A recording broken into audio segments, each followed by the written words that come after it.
पिछले एपिसोड में हमने देखा टास्क मास्टर जिस किसी से भी लड़ता उसका फाइटिंग स्टाइल कॉपी कर लेता, इसीलिए उसे हराना ना के बराबर था। स्कॉट से उस रेड कवर के अंदर रहा नहीं गया और उसने विजन ब्लास्ट छोड़ दिया, जिसकी वजह से वो चारों मारे गए। और जब तक प्रोफेसर आगे कुछ बोलते, उन्हें वेड के दिमाग से कुछ ऐसा पता चला जिससे उनकी डेथ हो गई। और इस तरह डेडपूल वुल्वरीन को भी मार देता है, जिससे टास्क मास्टर के होश उड़ गए, क्योंकि इसका मतलब ये था कि अब पूरी रियलिटी को ही खतरा है।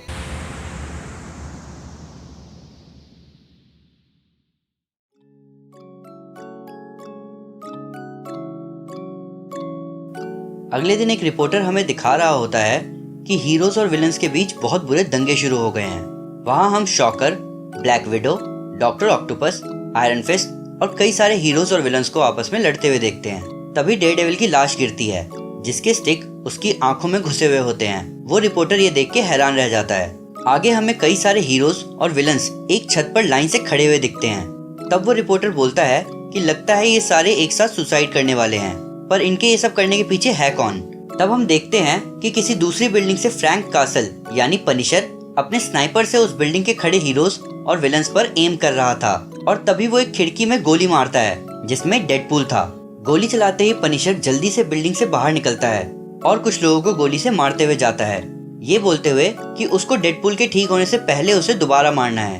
तब पनिशर उस रूम का गेट तोड़ के उसमें घुसता है। वहाँ पड़ी बॉडी से पनिशर बोलता है कि चलो तुम्हारी शक्ल देखते हैं।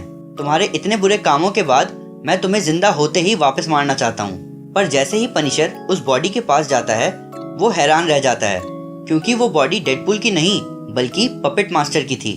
पनिशर समझ जाता है कि उसने बहुत बड़ी गलती कर दी है।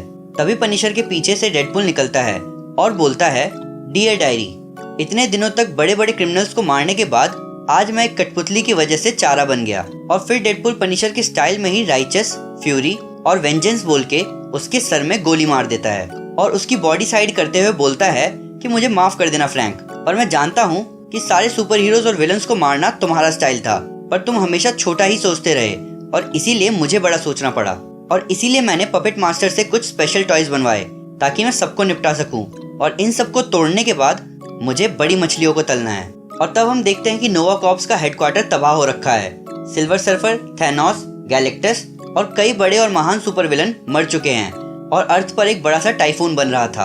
आगे हम टास्क मास्टर को देखते हैं, जो कि एक दलदल में डेडपूल को ढूंढ रहा था। टास्क मास्टर डॉक्टर स्ट्रेंज की बुक देख के इस जगह आया था और तभी टास्क मास्टर डेडपूल को देखता है, जो कि एक पेड़ के पास अपने तलवार के साथ खड़ा हुआ था। वो डेडपूल को कहता है कि मैं तुम्हें बहुत ढूंढ चुका और अब मैं तुम्हें यहीं खत्म कर दूंगा। मैं तुम्हें इस कीचड़ में इतना नीचे गाड़ूंगा कि कोई तुम्हें याद भी ना कर पाए। तब डेडपूल के अंदर का आवाज कहता है कि हम नहीं चाहते कि कोई हमें भूले, बल्कि हम चाहते हैं कि हम एग्जिस्ट ही ना करें। तब टास्क मास्टर डेडपूल से पूछता है कि क्या कहा उसने, जिसपे डेडपूल बोलता है कि मैंने तो एक शब्द नहीं बोला, उल्टा मैं सोच रहा था कि तुम कब सामने आओगे ताकि एक आखिरी लड़ाई हो। फिर डेडपूल बोलता है कि तुम मुझे बाहर से ढूंढ रहे थे और मैं तुम्हारी मेमोरीज को मारता जा रहा था, तो ये आखिरी लड़ाई तुम्हारे और मेरे बीच ही होना था। तब टास्क मास्टर डेडपूल पर अटैक करता है, ये बोल के कि अब तुम्हारा खेल खत्म, अब एक ही चीज हो सकती है कि मैं तुम्हें एक शांत मौत दे दूं। डेडपूल अपने कटाना से अटैक करते हुए बोलता है कि बहुत बकबक हो गई, अब लड़ते हैं। टास्क मास्टर फिर कंटिन्यूअस अटैक करता है, जिनसे डेडपूल बचते हुए बोलता है कि ये कितनी अजीब बात है कि इतने साइकिक, मैजिशियन और माइंड कंट्रोलिंग एलियंस को निपटाने के बाद मुझे तुम मारने आए हो। फिर डेडपूल कहता है कि इतने बड़े बड़े लोगों ने मेरे दिमाग में झांकने की कोशिश करी, पर अब यहाँ तुम हो जिसके पास मौका है मुझे समझने का। तब टास्क मास्टर बोलता है, मैं सब समझ गया हूँ, तुम हमेशा से ही एक पागल आदमी थे, पर अब तुम्हारे दिन पूरे हुए। तभी टास्क मास्टर डेडपूल की तलवार दूर फेंक देता है। डेडपूल अपनी तलवार लेने के लिए आगे बढ़ता है, ये बोल के कि इतने सालों से मैं सबका फेवरेट बड़बोला हीरो था, एक खूंखार बड़बोला, पर अब ये बड़बोला पूरी दुनिया को साफ साफ देख सकता है कि कैसे एक हीरो की जर्नी होती है, पहले बेमतलब में मरना, फिर जिंदा होना, फिर म्यूटेशन और फिर वॉर। तभी टास्क मास्टर का शील्ड डेडपूल के मुंह पर लगता है और डेडपूल का मुंह फिर टेढ़ा हो जाता है। डेडपूल अपना मुंह सीधा करते हुए बोलता है कि तुम्हें समझ नहीं आता कि हम सब कठपुतली हैं और कोई हमारे साथ खेल खेल रहा है, पर मैं सबको बचा सकता हूँ इन चक्करों से।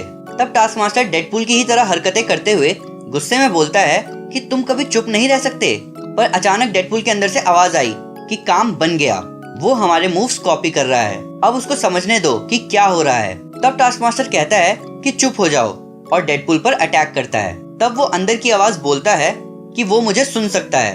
टास्क मास्टर कहता है कि बिल्कुल मैं तुम्हें सुन सकता हूँ, तुम कभी चुप नहीं होते। तब डेडपुल टास्क मास्टर से कहता है कि तुम हमेशा सबके मूव्स कॉपी करते हो, उनके अगले मूव्स का पता लगा लेते हो, तो अब बताओ कि आगे क्या होने वाला है। टास्क मास्टर समझ जाता है कि उसने कुछ गलती कर दी है और वो शांत खड़ा हो जाता है। और तभी पीछे से मैन थिंग टास्क मास्टर का सर पकड़ के उसे जला देता है, जिस पर डेडपुल बोलता है कि जो भी डर को जानता है वो मैन थिंग के छूने से जल जाता है। तब मैन थिंग डेडपुल की तरफ मुड़ता है और डेडपुल उसे बोलता है कि मुझे तुम पर दया आ रही है, तुम उस चीज की रखवाली कर रहे हो जिसकी वजह से हम सब दुख में हैं। तुम कैसे अपनी जिंदगी के साथ ऐसा होने दे सकते हो। आगे डेडपुल उससे कहता है कि मैं जानता हूँ तुम ये सेंस कर सकते हो कि मैं यहाँ क्यों आया हूँ। मैं तुम्हें आजाद करने आया हूँ, तुम्हें बस इतना करना है कि वो दरवाजा खोलना है। और तभी हमें मैन थिंग के अंदर से लाइट दिखती है और डेडपुल के अंदर का आवाज उसे बताता है कि मैन थिंग हमें समझ गया है और मैन थिंग की बॉडी ही गेट है दूसरी दुनिया का। उसने हमारे काम के लिए खुद को सैक्रिफाइस कर दिया है। तब डेडपुल उस पोर्टल में घुसता है, ये बोलते हुए कि क्या यही अंत है। डेडपुल पोर्टल के अंदर जाता है, वहाँ वो देखता है कि हर कैरेक्टर की शक्ल की जगह डेडपुल की शक्ल है और डेडपुल के अंदर का आवाज उसे बोलता है कि यही शुरुआत है, आगे का काम तुम्हें ही निपटाना है। तब डेडपुल बोलता है कि मुझे लगा कि मैं बस क्रिएशन को मार दूंगा और काम बन जाएगा। तब वो आवाज बोलता है कि एग्जिस्टेंस का सेंटर ढूंढना आसान नहीं है, हमारे यूनिवर्स को बनाने वाले भी किसी और के लिए ही काम करते हैं। तब डेडपुल पोर्टल से बाहर निकलता है और बोलता है कि चलो अब काम खत्म करें। बेसिकली डेडपुल कॉमिक यूनिवर्स से निकल के मार्वल कॉमिक्स के क्रिएटर स्टूडियो में आ जाता है। वहाँ वो देखता है कि 4 creators Deadpool kills the Marvel universe की एंडिंग डिस्कस कर रहे थे।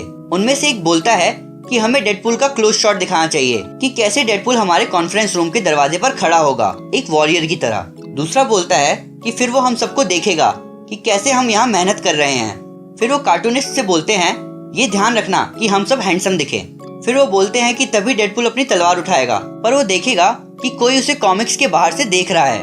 तब डेडपुल हमारी तरफ देख के बोलता है कि मैं देख सकता हूँ तुम लोगों को, पर चिंता नहीं, जैसे ही मैं इन बेवकूफ़ों और इनके यूनिवर्स को खत्म करूंगा वैसे ही मैं तुम्हारे पीछे आऊंगा।